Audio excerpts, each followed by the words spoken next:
দর্শক, চলে এলাম চট্টগ্রামের আরেকটি নতুন পর্যটন spot Halda river view park.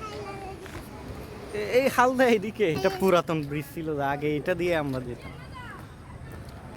আসসালামু আলাইকুম, কেমন আছেন? আশা করি সবাই ভালো আছেন।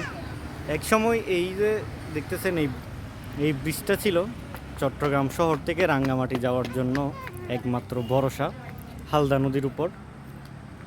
আর বর্তমানে দেখেন দুইটা ব্রিজ, এদিকে একটা, আবার ওই পাশে একটা, মানে একটা দিয়ে আসবে আর একটা দিয়ে গাড়ি যাবে। এই হচ্ছে অবস্থা।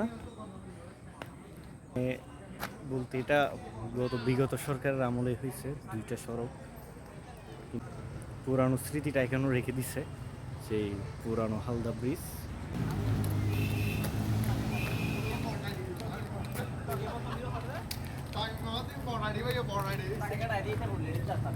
দিকে দেখো ভিডিওতে সময় দিকে মানুষ হাঁটার পথ এটা ছিল, গাড়ি যেত এই রোড দিয়ে। এই যে হালদা নদী প্রবাহিত হচ্ছে নিচ দিয়ে। এবার এদিকে আসো, তুমি খেলনা দেখতে চাচ্ছ তো? আসো, দাঁড়াও।